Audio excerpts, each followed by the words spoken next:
Empower your leadership journey with the CEO series. Whether you're at the gym, strolling, or commuting, our impactful dialogues with world-class leaders are just a click away.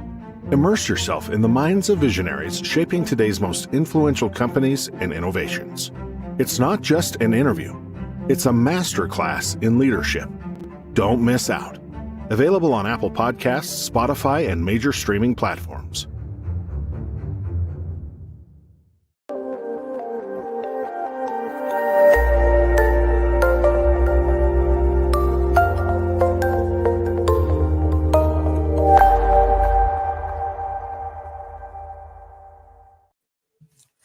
Good morning, good evening, depending upon what part of the world you're in. If it's Friday, you know it's the CEO series. And today our guest is Jonsara Ruth, who's the Associate Professor and Founding Director of MFA Interior Design Program. And she's also the co-founder and design director of Healthy Labs at the Parsons School of Design. Jonsara, hey, how are you? So nice to see you, Ron. It's nice to see you. It's been a long time since we worked together at the big house. It has. How long has that been? 15 years? 20, almost. Oh, wow. More than 15 years. Really? Yeah. Yeah. The numbers. Yeah. So you've gone from corporate to associate professor, and now you're an entrepreneur. Yeah. A lot of trajectory there. Walk us through that. Give us a kind of a quick overview as to what that was like. Yeah, it's so interesting to talk to you about this because, usually what I talk about is the work, the design. And I think that is it. For me, that's been the priority my career is really about like how can I contribute to the world through design? Yeah. And I think I entered corporate, and when we met, at Martha Stewart a million years ago, I entered that company because I wanted to contribute something through design. I wanted to make people's lives better. And I thought I could do that through, I wanted to do that through, my passion for art and design. Mm-hmm. And by joining a corporate entity, I was able to design furniture that would reach the masses around the world, global reach. So that was my entry into corporate. Like, if I could do this, then it would be like mass. Yeah. The associate professor thing, like I don't know. It's my career path has been, I always feel like I'm falling into things backwards. Backwards. Welcome to the club. I'm like going for it and intending, but they asked me to come start this program for interior design, a graduate program for interior design. And they said, would you come and give it a go? Start this program. And I thought, I thought I was a designer in, furniture. I'm not sure I can do this, but sure, let me give it a try. Yeah. So, but again, it was because of an idea that I could bring what I knew about sustainability, merging with design to make the world a better place. Mm-hmm. And if I could talk to students and be with faculty, maybe we could all do this together. We could explore how we could do this together and really amplify these ideas to the world. Mm-hmm.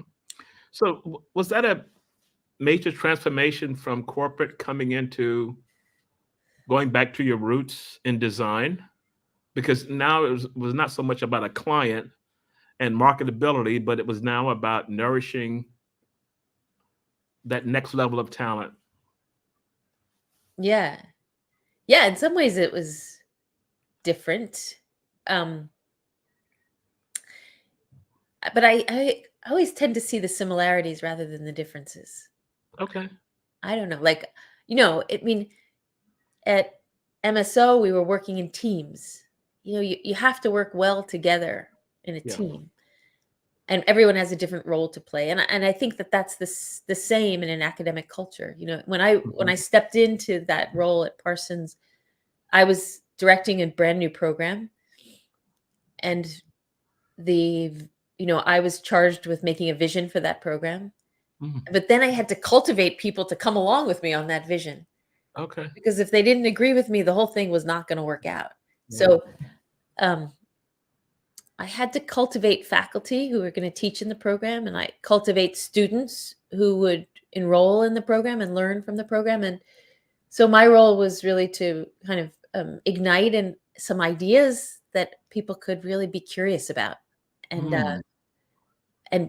chew on from their own perspective Yeah. and explore and experiment.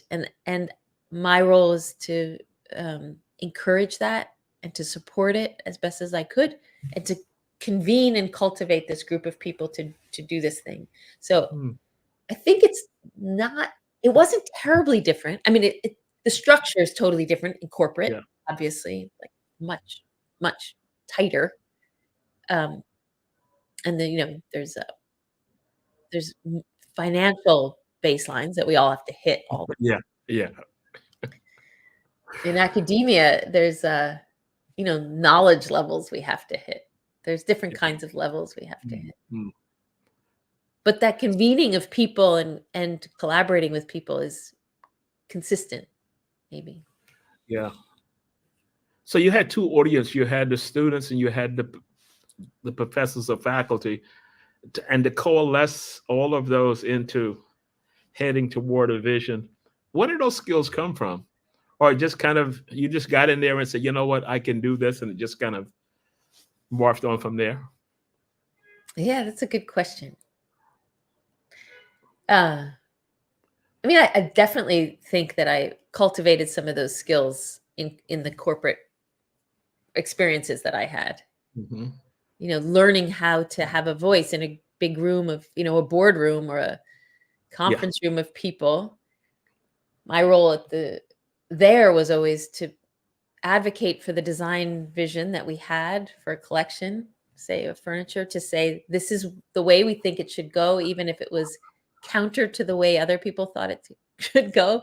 I think I sought advice from you several times, Ron. Yeah, we won't go into that. We're cool. Yeah. But cool, that's the thing. I think, in academia, it's slightly different because there's this platform in academia for people to have their own voice, their own vision. It's about creativity, and that's different for each person. It's unique for each person. And so to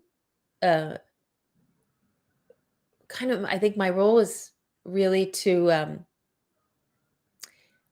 ensure each individual, whether they were a professor or a student, that their perspective on a particular subject was really important. And that they had to approach that subject with their passion.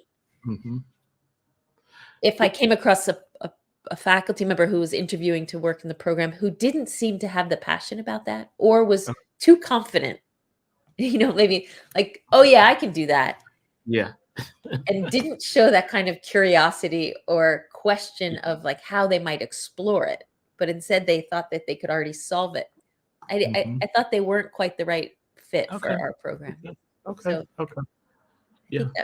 Yeah. So they were kind of selling you on the big, we can do this, versus, looking for the underlying reasons for the passion behind what you're trying to do. Yeah. And I think it's a little bit of humility. In school, it's humility, not realizing you don't know the answer right away, but having the ability to ask the right questions and follow those questions, be persistent with sticking with those questions, failing to find a solution, but continuing on and getting to deeper research until you discover something that really works. And that's I think that's the basis of learning and the basis of discovering voice and discovering innovation. And so I looked for people who had that kind of humility and also tenacity and curiosity. Looked for that in students and in faculty. And once we had the right mix, the program really blossomed, Yeah, all of this comes back to a vision, because when you use the word collections, you're selling a collection. And I remembered Martha Stewart, you folks will go the way that these travel and get these inspiration and come back, and you would design a collection, but you had to sell the collection to the so-called powers that be. Isn't life the same way, that you're trying to, you curate and you do what you've got to do, and it could be an idea, it could be a program, but again, it's selling a collection. Yeah, it is. I mean, I guess there's a lot of that. Yeah, selling the but at Martha Stewart's, it's selling a collection. It's stuff. You're selling stuff. You're selling a vision. You're selling, this is what it should look like, and this is why you should get excited about it in this way. Yeah. In the academic institution, it's more about a bigger vision. Like, we believe that the materials you design with are going to affect the way everybody can function or feel in their space. And so, but how you design that has to come from you. So you're selling people on an idea to explore for themselves. Mm-hmm, mm-hmm. And I remember that we adopted the High School of Art and Design. I don't know if you were part of that project, but we adopted a high school, and we had designers going over and maybe teaching a class or judging a competition. And I remember a mother telling me that her son had this vision for being a designer, and she says, no, go get a degree and teach school, because this is what you're going to do, get a job and all these kind of things. And Gail Towey gave the graduation ceremony speech, and the mother came to me afterwards and she said, you know what, I'm gonna let him follow his vision, because he feels that this is what he wants to do. And I thought about that, and I still think about that. That was 15, 20 years ago. But students coming through school, and they may see something that they want to pursue, but then you have the outside influence said, no, this is the best way to do it. This is the best way to do it, and all these kinds of things. So my question to you is, how did you maintain a focus coming out of high school to say, I want to go to art school, I want to go to Parsons or wherever, and I want to become a designer, which could have been different from the family tree? Yeah. Selling a collection. I got to sell a collection. This is what I want to do. Yeah. That's an interesting question. I mean, I think it's the head and heart thing. Okay. I think it's there's the rationale that I think a lot of parents generally want to have their children, blossom and have a life that's comfortable and good. And so there's a lot of intellectual rationale that goes into, like, maybe you should go be a doctor or a lawyer, or, do something that's going to like give you a nice life, teacher, whatever. Whatever. And being an artist is so much more risky. But I think I came from a family that really encouraged the heart, encouraged what you are passionate for, encouraged you to find the thing. Yeah, my parents really encouraged us to find the thing that, drove us or nourished us in our, in our heart. And then they were brave enough to just say, yeah, go for it. I remember coming out of, applying to the schools in high school, and like the rational side was, well, go to a university that has art and has all these other disciplines that you could study. And at the end of all of the kind of deciding which way to go to an art school, I said, what does your heart say? Yeah. Not separate from your mind. And so I said, I want to go study art. I didn't know about design so much, I have to say. I came from a little town in rural upstate New York, and I knew about art. So I went to an art school. I went to RISD, which was, like, I heard was the best art school. And the Harvard of design. Yeah, maybe. So I went, and I put all my eggs in a basket. I went to art school. But there I found that there's a profession called design, where you can actually not just stay in your own little studio and do your things for yourself, but that you could design things for other people and contribute in the world. And that was always another piece of what I wanted to really engage in. So that's when I found design, actually, while I was there. Okay. Okay. So you went there, kind of a generalized approach, but all of a sudden something came through and you were able to zero in on something. Yeah, like if I can make things, but they can be for other people, that Okay. to me Ooh. was like a great combination. Mm, mm. So was Martha your first job out of school? It wasn't, no. Funnily, no, I was out in the world for 10 years before that. Mm, Oh, okay. Is that's right? Not quite 10 years, but something like that. I graduated with I studied industrial design at RISD, and then I don't know, I've always like walked between art and design. I worked for some artists, uh glass artists, and then I worked for an artist who's also an architect, whose name is Maya Lin, who's very well Okay. known. Okay. Um, Artist architect. Vietnam Memorial is probably the thing people know her best for, but all of her work is amazing. And she was walking the line between art and architecture. Okay. So I worked for her for several years, and that was uh, really influential and really gave me the confidence that you could do both. You could walk that line between art and architecture, art and design. And then I went off to study architecture and get a Oh, graduate degree in architecture. And that was really? before I went to that's before I joined you at Martha. Okay. So I didn't know that. yeah. Yeah. Yeah. Wow. Mentorship,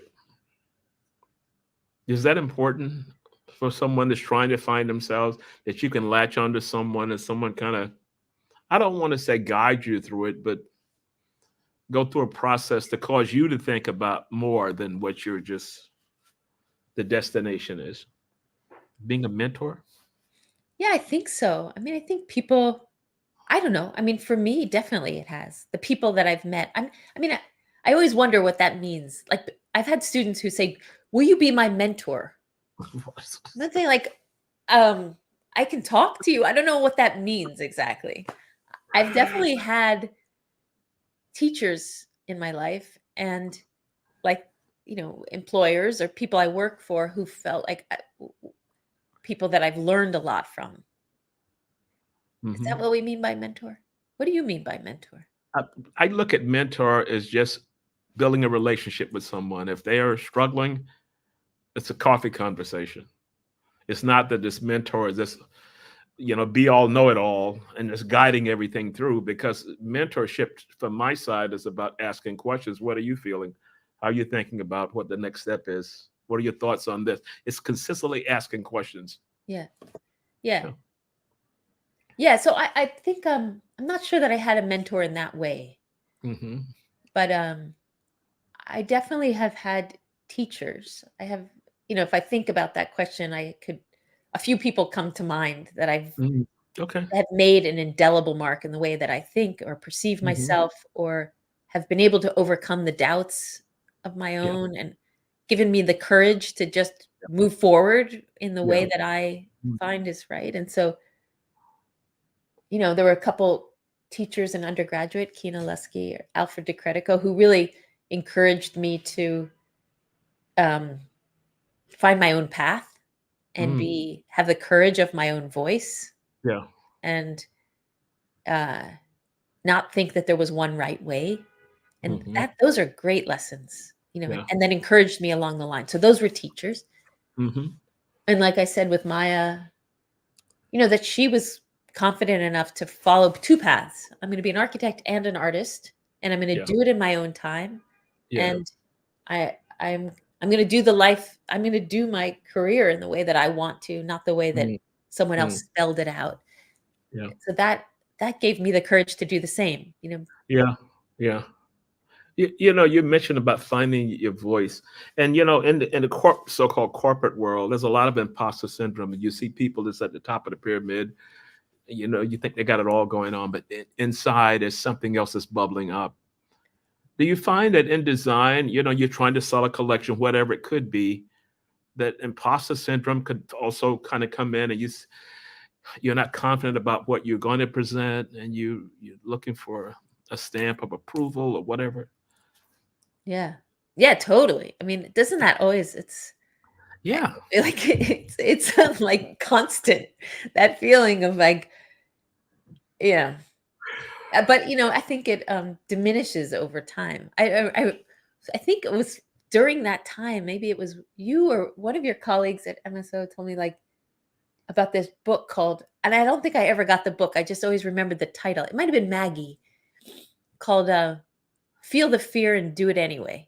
I don't even think I got the book, but I just remember that title, and I always feel that that's the right message. It was just like, okay, you might feel like imposter syndrome or feel that question whether you can do something, but do it anyway. Just acknowledge that it's fear, and so what? Do it anyway. I mean, if there's anything about life, it's learning you can just, so what? Do it. Don't let yourself inhibit yourself. That brings another point. You talked about because my mother's favorite phrase was, a journey of 1,000 miles begins with one step. Just step out there and keep moving towards that. And in a lot of cases, you've done that. I'm in Dubai now. And when I look at the trajectory for me coming from New York and said, I'm going to go live in Saudi Arabia, then I'm going to go and move to Dubai. A lot of imposter syndrome. Will I be able to make it? I said, you know what? I went back to that anchor and I stayed focused on that. And I said, I'm just going to try it. If it doesn't work, I can always go back to New York and do it all over again, commuting in, subway, the whole bit. Yeah. You mean the phrase that your mother said? What did you say? A million. The journey of 1,000 miles begins with one step. Yeah. And whatever that journey is, you just keep stepping towards it. And eventually it may be a detour. This is why I find careers so interesting, because I know lawyers that are not lawyering anymore. I know accountants that are not accounting anymore. They were headed towards a path, and then there was a slight detour, and the detour was cool, and they stayed on that path. And I think we all go through that. Yeah. Yeah. I mean, I think part of it is also just staying awake and aware to what life is presenting you. Like I did not seek out being in academia. It wasn't on my, I mean, I thought it would be fun to teach, and I did. I taught as an adjunct professor, at different universities for a little while, because it was nice to be in the classroom and to be with students, but I didn't think it was going to be a career for me. Okay. And then, one day I got this, invitation to come launch a new graduate program for interior design. Whoa. And I thought, wait, it was a little detour on my, 1,000-mile journey. I was like, was not on my radar as a trajectory. But when I went to talk to them, like the dean at the time, I guess, was a very good salesperson, because they said, we'd like you to start this, and we want you to make it the best in the world. Which was exactly what I had to hear to say, yes, okay, I'm up for this challenge.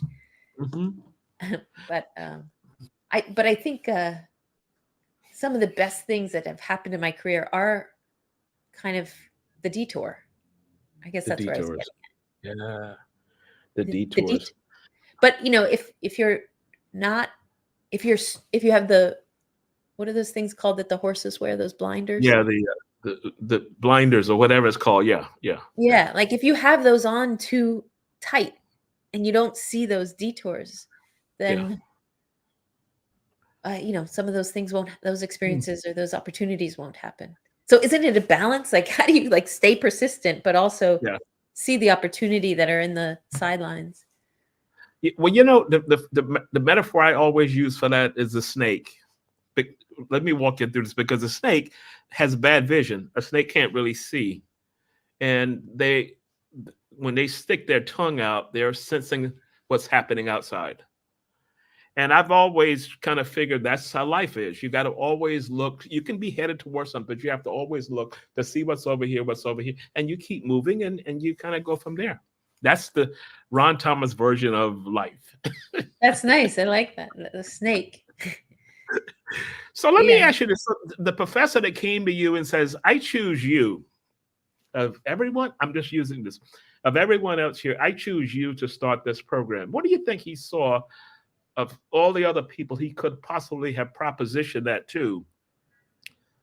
But you were the one that said, I know that you're that person. Have you ever given consideration as to why me? I don't know. I don't know. I don't know. Yeah. Okay. Except that maybe curiosity. I don't know. Curiosity. So yeah. let's dig into that for a second, because that word comes up a lot now. But talks about the learning journey, and you got a degree and you're just going to do that and keep going. But now it's about consistently learning. Whether it be from webinars, whether it be from stuff you're reading. Do you think that successful people, or people that want to be successful, the learning never stops? I think that's, and we have to keep kind of moving forward. I think so. I think that's exactly right. I think being humble enough to know that you even if you're in a leadership position, that you don't know, that you need to keep learning, and to continue to develop a way to listen. To really listen, to tamp down your own opinions and listen to others, I think is really important. And because that's how you can continue to be in the world with people. So I think a continuous learning and listening to what's happening around you. Yeah. I'm going to come back to the listening, but I just want to do a shout out to some of our listeners who are always here on Fridays listening to us. Jim Moy out of Washington, D.C. Hi, Jim. Peter Persini, based in New Jersey. John Self, very good friend, all are very good friends of mine. He says art, design, and creativity together produce such magnificent energy and satisfaction. Peter says very impressive. Jim says hello from DC, and Tanka is based out of Nepal. So we have a global audience here today. Wow. So yeah, it's always cool. So let's go back to listening. Sometimes I feel that I do a lot of work in leadership development, and leaders tend to say, yeah, I listen, but they don't listen because their people tell me they're not listening. What is your definition of listening versus listening for an opening to give my opinion? Yeah, that's a great point, because there's both, right? Yeah. I mean, right.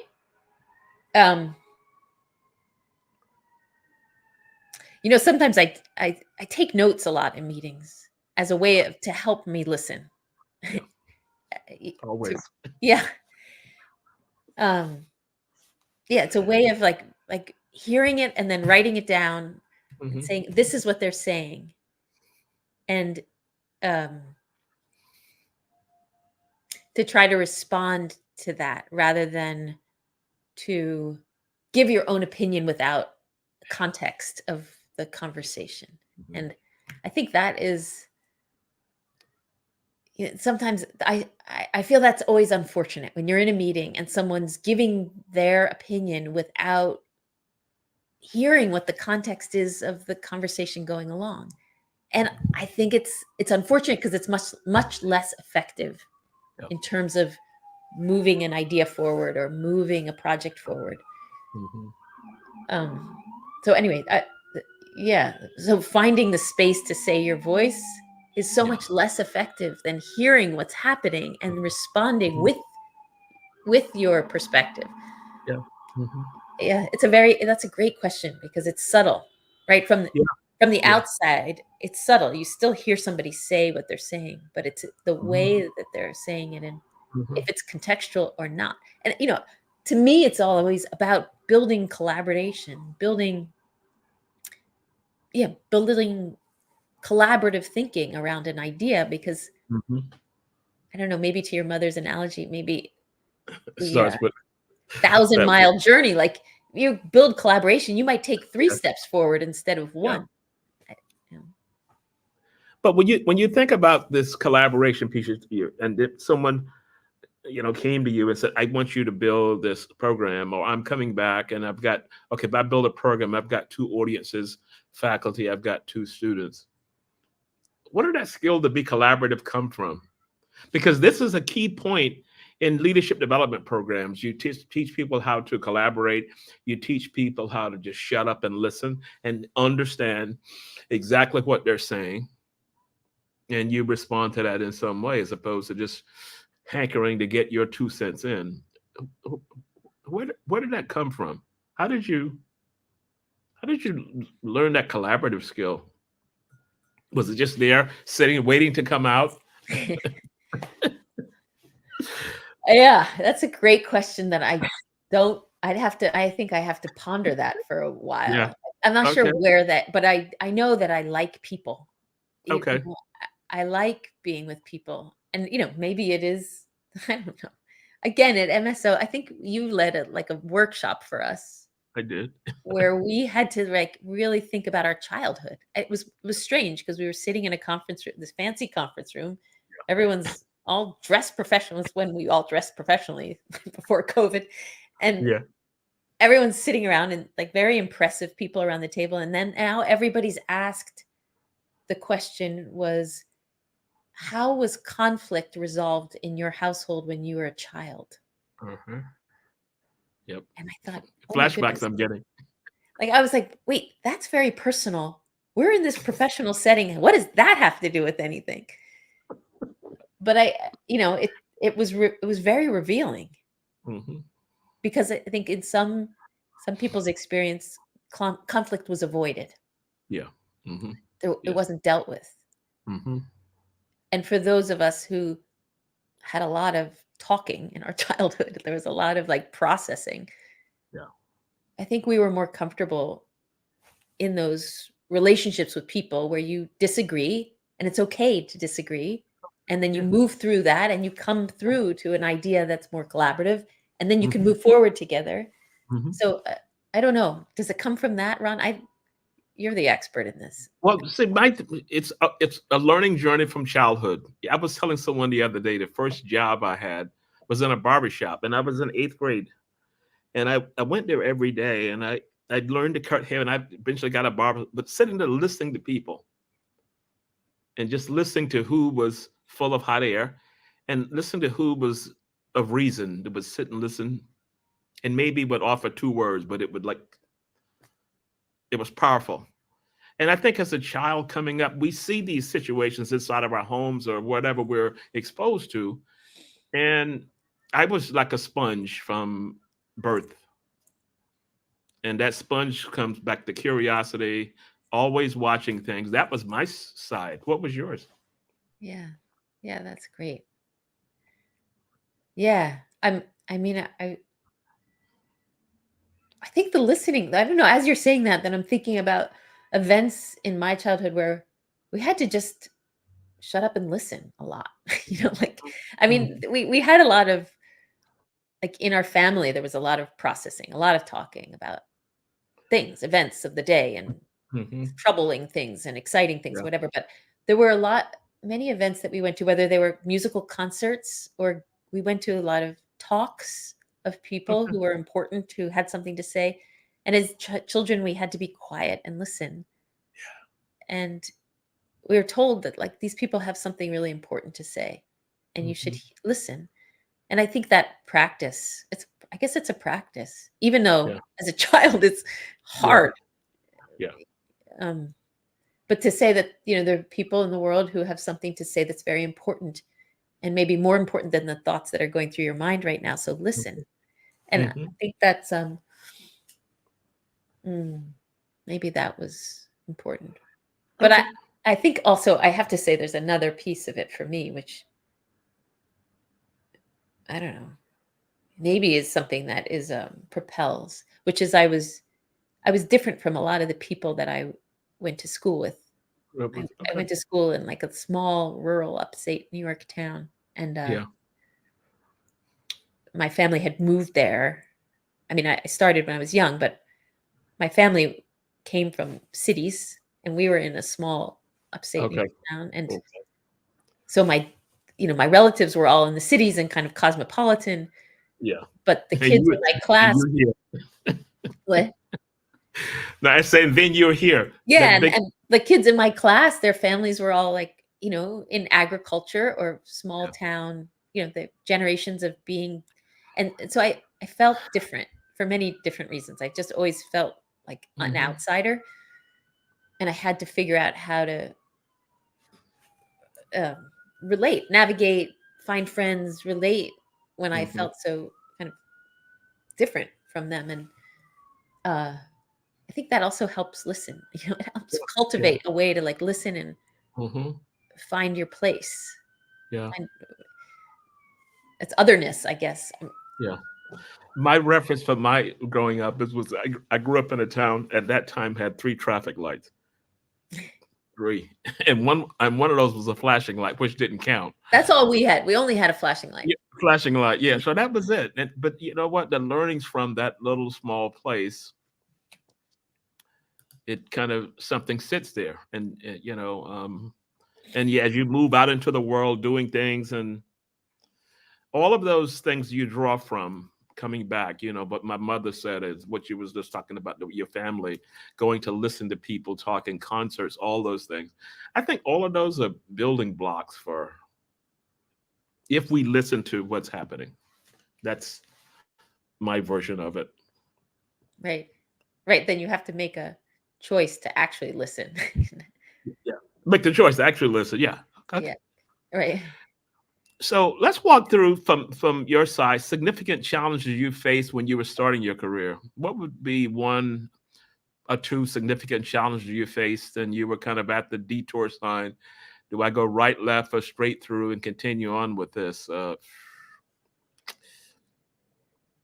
Which turn do I make? Yeah. I mean, I think it's, well, there was a couple different times, it was like, I felt like there was a couple different times when I started, because it was, after my first degree, I went out there to try to start something. And then after my second degree, I went out there to try to start something. But, when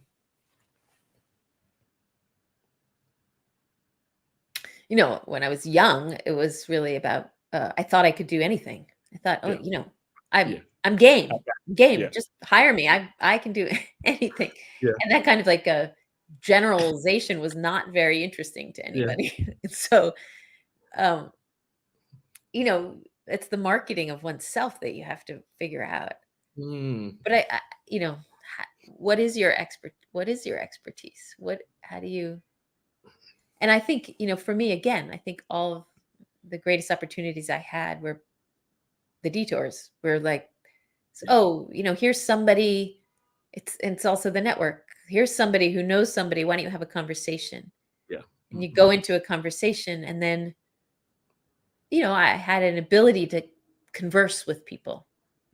I know this isn't comfortable for everybody, but for me, I was interested in people and would have a good conversation, and which would then lead to perhaps an opportunity or a trial. And then from there, it took off.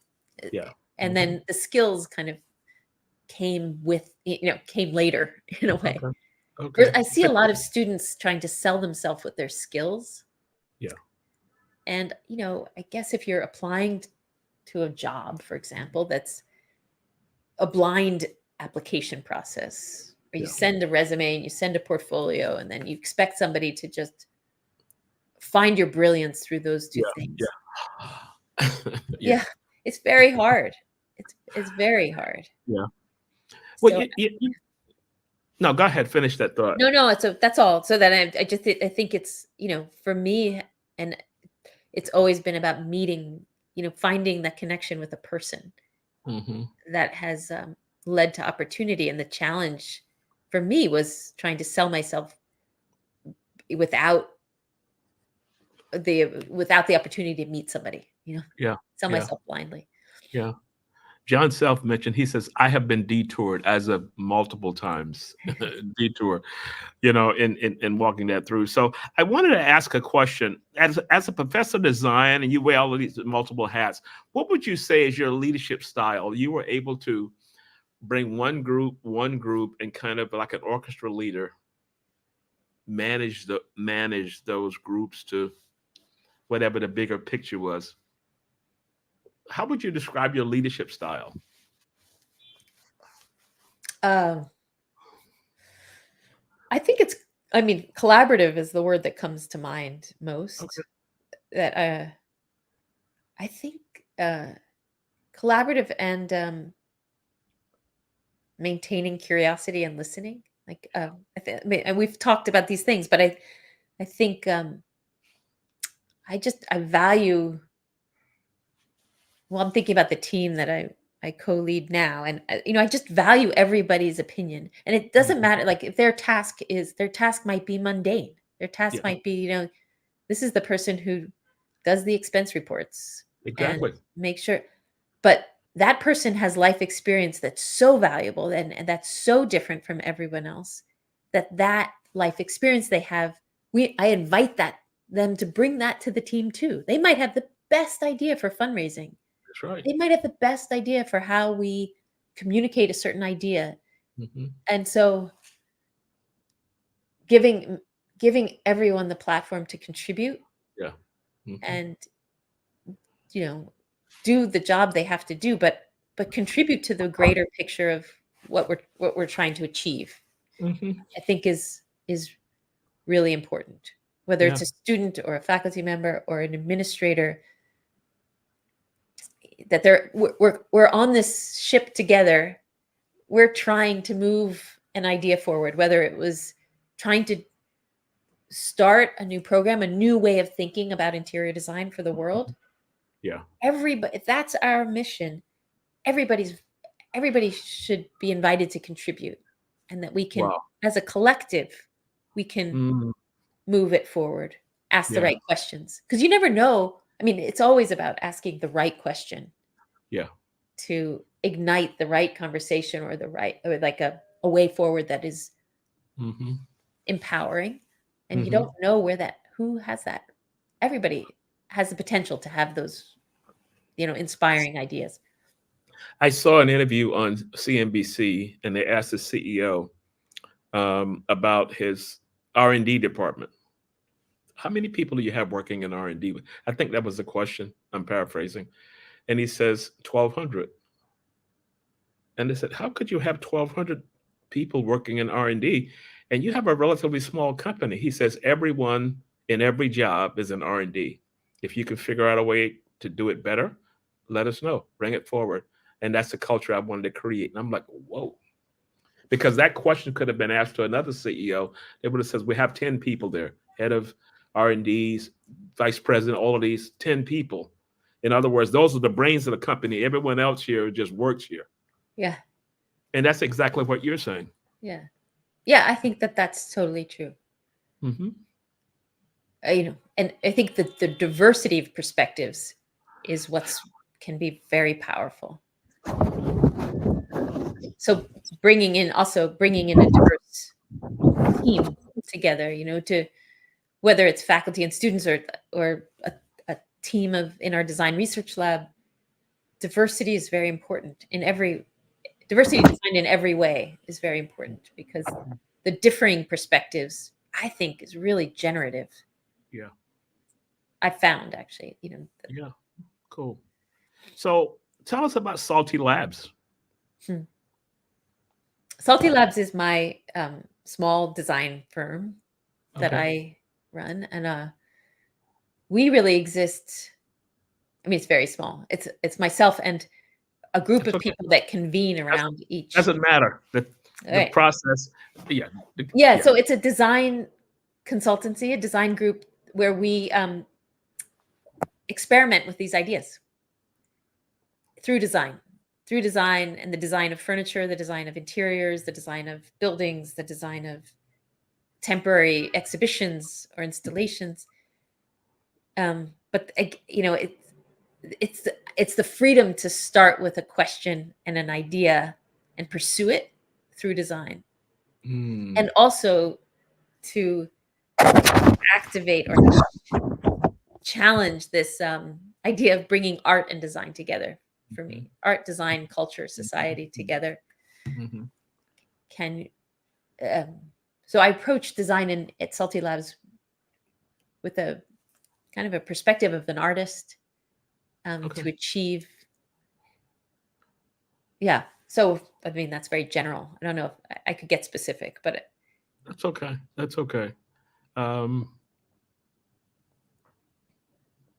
You have kind. I don't know what I don't want to say you've created, but I was reading and I've been following you since we left. Trust me on that one, because I've followed your career and I've always looked up to you. I came to Marshall Stewart from IBM, so my whole background, I had to get immersed in design thinking and all the kinds of things that the major job group that we had. And it was a learning journey for me. So as you think about sustainability and the importance that's playing today, because there's a lot of discussions about, you buy clothes and you use them for a while and then it's thrown out.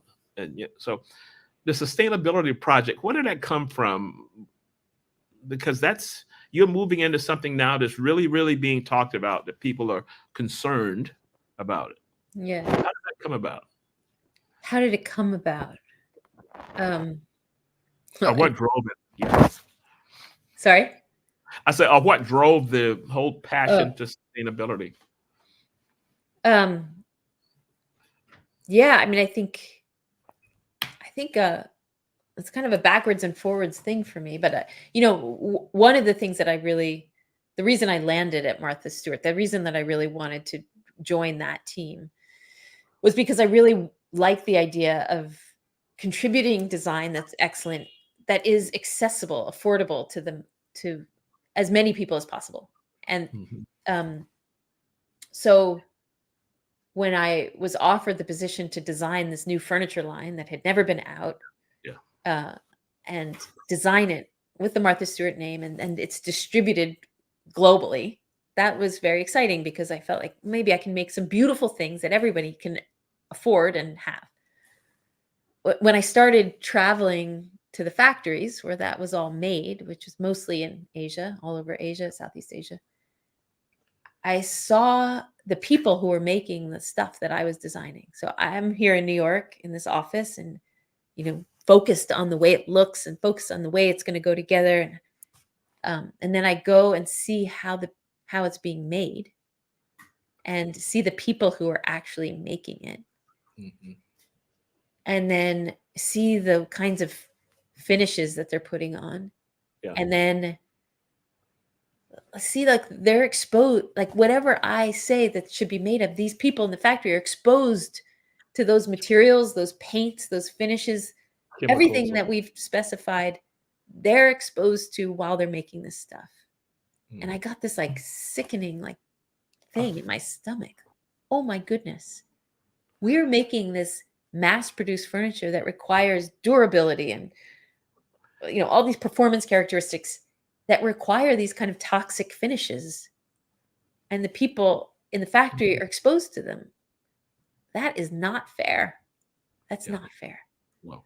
So I started designing differently. Like I started designing then thinking about how they were going to be made, and trying to make things that people would enjoy making, like in these factories. But at the same time, I realized we need to use finishes and materials that are better for people. Okay. And so I think that was a big part of the first sustainability. Yeah. And then that's when I stepped back and thought, how can I do this better? How can we do this better? I actually proposed it to Gail. Can we do this better at MSO? Can we have a green furniture line? That's what I thought back then. It's like 2005 or something. Way ahead of your time. Way ahead of the time. It was, but I couldn't do my work knowing that it was going to affect other people poorly. And okay. So, that was the beginning. And then I joined a small company that was a startup in New York that was trying to make healthier, sustainable furniture. And I thought, oh, I can do that. I can do that with you. The passion was there. Yeah. Okay. Yeah. As we begin to close, I want to say this. One of the goals of the show is to create a platform for leaders like yourselves to talk about the journey, that it's not all of what you see here. It's what you go through in getting there. And today, I knew this was going to happen. You brought it all out, and you gave us such a tremendous show. So, are there any closing takeaways that you would want to give the audience as we begin the process of closing out? I've been, as I was looking at some of your questions this morning, and I was thinking, there's a theme here, which is really about, curiosity. Have that curiosity, have the courage to have your own voice. The courage to have your own voice, but listen to the context, and to collaborate with people outside of your realm. I think that's listen to people who have differing points of view, listen to people who have totally different expertise, and bring that into your work, bring that into your bigger perspective. And I think that's empowering, humbling, and can jet propel things and ways and teams, entities forward. Cool. Jonsara, thank you so much for sparing the time and getting up this time. The time of it's 9 o'clock in New York, almost 10 o'clock. But thank you so much for making time. And I know you've been traveling and we've been going back and forth. But thank you so much. And we're going to close out. And just hang on for a second as we close out. Okay. Thanks, Ron. Thank you. Take the CEO series with you anywhere, anytime. All episodes are now available on Apple Podcasts, Spotify, and major streaming platforms. It's not just an interview. It's a masterclass in leadership.